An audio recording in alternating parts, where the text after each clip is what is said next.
Assalamualaikum warahmatullahi wabarakatuh.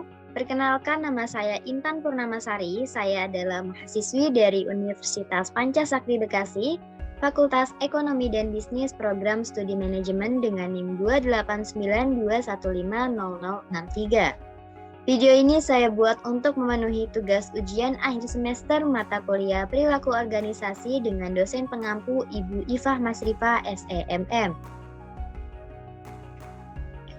Pada kesempatan kali ini saya akan membahas dan memaparkan materi terkait kepemimpinan. Kepemimpinan adalah sebuah kekuatan atau kemampuan yang ada di dalam diri seseorang dalam mempengaruhi orang lain. Selain itu, sikap kepemimpinan juga dapat digunakan untuk memandu sebuah pihak tertentu. Berikut ini pengertian kepemimpinan menurut para ahli. Menurut Stoner, kepemimpinan ialah sebuah proses dalam mempengaruhi atau mengarahkan sebuah kegiatan. Kegiatan tersebut terkait dengan kelompok atau suatu organisasi dengan tujuan untuk mencapai sebuah tujuan tertentu. Lalu menurut Jacobs and Jacques, kepemimpinan adalah sebuah proses dalam memberi arti terhadap usaha kolektif. Hal itu membuat adanya kesediaan dalam melakukan usaha yang diinginkan untuk mencapai sebuah tujuan. Sementara menurut George R. Terry, kepemimpinan merupakan sebuah kegiatan untuk mempengaruhi orang lain. Pengaruh tersebut dilakukan untuk diarahkan dalam mewujudkan tujuan dari sebuah organisasi. Selanjutnya ada tujuan kepemimpinan yang terbagi menjadi dua, yaitu yang pertama, sarana mencapai tujuan. Dengan memperhatikan apakah tujuan tercapai atau tidak dan bagaimana cara mencapai tujuan tersebut, maka kita bisa mengetahui jiwa kepemimpinan dari seseorang. Lalu yang kedua, memotivasi orang lain.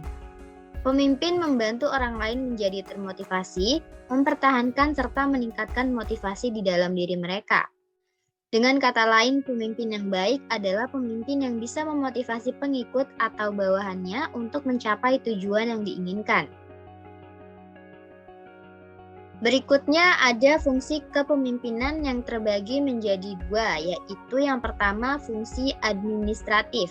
Pada fungsi ini, pemimpin melakukan pengadaan formula kebijakan administrasi di dalam suatu organisasi dan menyediakan segala fasilitasnya. Lalu yang kedua ada fungsi sebagai top management. Pada fungsi ini, pemimpin melakukan proses aktivitas dalam pembuatan planning, organizing, staffing, directing, commanding, dan controlling. Lalu ada fungsi kepemimpinan menurut Hadari Nawawi yang terbagi menjadi 5. Yaitu yang pertama, fungsi instruktif. Pemimpin berperan sebagai komunikator yang menentukan apa isi perintah, bagaimana cara melakukan, waktu pelaksanaan, dan di mana tempat mengerjakan agar keputusan dapat diwujudkan secara efektif. Dengan kata lain, fungsi orang yang dipimpin hanyalah untuk melaksanakan perintah dari pemimpin. Lalu yang kedua ada fungsi konsultatif. Pemimpin menggunakan fungsi konsultatif sebagai cara berkomunikasi dua arah dalam upaya menetapkan sebuah keputusan yang membutuhkan pertimbangan dan konsultasi dari orang yang dipimpinnya. Lalu yang ketiga ada fungsi partisipasi. Pada fungsi ini, pemimpin bisa melibatkan anggotanya dalam proses pengambilan keputusan maupun dalam melaksanakannya. Yang keempat, fungsi delegasi. Pemimpin dapat melimpahkan wewenangnya kepada orang lain, misalnya membuat dan menetapkan keputusan. Fungsi delegasi ini merupakan bentuk kepercayaan seorang pemimpin kepada seseorang yang diberikan pelimpahan wewenang untuk bertanggung jawab. Lalu yang terakhir, fungsi pengendalian. Fungsi pengendalian ini pemimpin bisa melakukan bimbingan, pengarahan, koordinasi, dan pengawasan terhadap kegiatan para anggotanya. Lalu selanjutnya ada beberapa aspek penting kepemimpinan yang perlu diperhatikan, yaitu yang pertama, seorang pemimpin harus melibatkan orang lain. Orang lain yang dimaksud di sini ialah sebagai pengikut, bawahan, atau anggota kelompok. Kesediaan dari anggota kelompok dalam menerima sebuah arahan dari pemimpin tentu akan sangat membantu. Lalu aspek kedua, kepemimpinan mencakup distribusi kekuasaan yang tidak sama di antara pemimpin dan para anggota kelompok. Maksud dari aspek ini adalah anggota kelompok tetap memiliki kuasa di dalam sebuah organisasi. Mereka dapat membentuk kegiatan kelompok melalui berbagai cara. Akan tetapi, kekuasaan dari pemimpin organisasi cenderung akan lebih tinggi jika dibandingkan dengan anggota kelompoknya.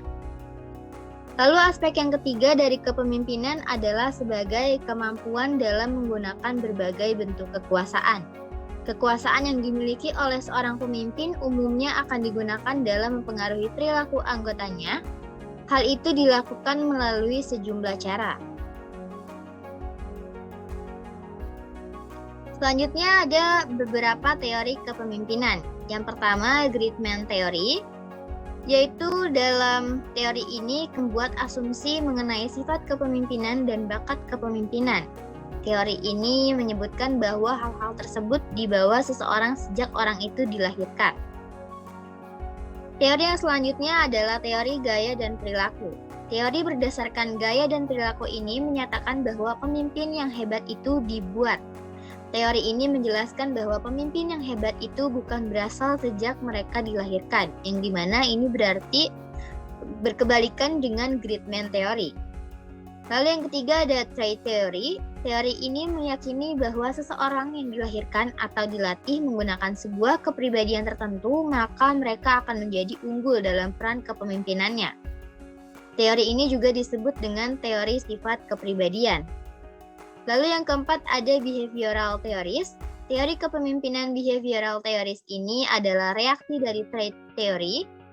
Behavioral Theories atau teori perilaku ini menghadirkan sudut pandang yang baru mengenai kepemimpinan. Daripada karakteristik fisik, mental, dan sosial dari seorang pemimpin, teori ini memberikan perhatian pada perilaku para pemimpin itu sendiri. Lalu yang kelima ada contingency theory. Contingency theory menganggap bahwa tidak ada cara yang paling baik untuk menyatakan dan memimpin.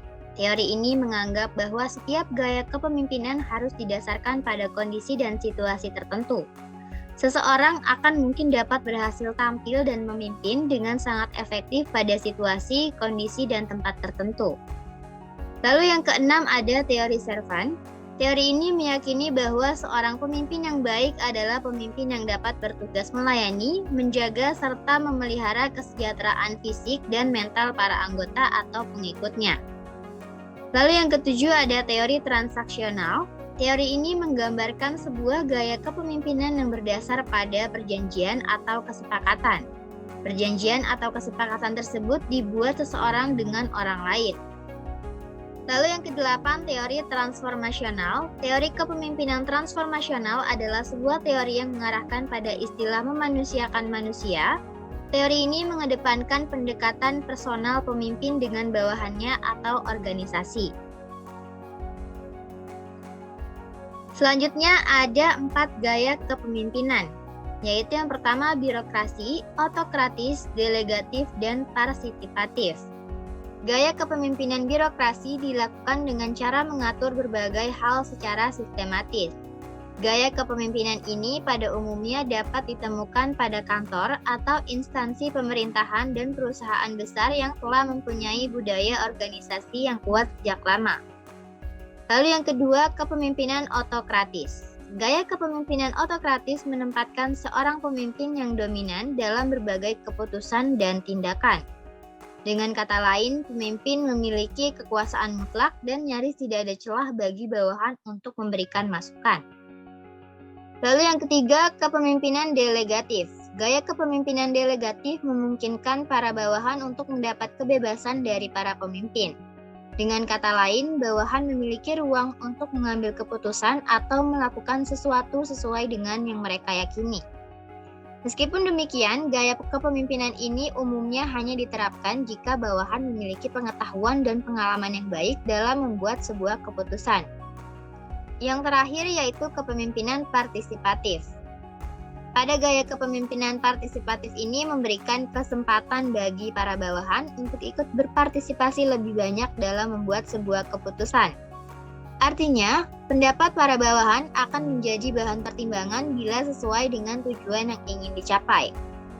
Gaya kepemimpinan ini juga dapat membuat terjalinnya hubungan yang baik antara atasan dan bawahan karena tidak ada suasana otoriter. Berikut ini ada contoh skill kepemimpinan dalam organisasi. Yang pertama, menginspirasi dan memotivasi. Yang kedua, memiliki integritas dan kejujuran tinggi. Yang ketiga, mempelajari dan menyelesaikan masalah. Yang keempat, bekerja agar hasilnya tercapai. Yang kelima, komunikasi yang bagus. Yang keenam, memiliki hubungan erat. Yang ketujuh, bersikap profesional. Yang kedelapan, memberikan strategi. Yang kesembilan, bersifat membangun. Dan yang kesepuluh adalah melakukan inovasi.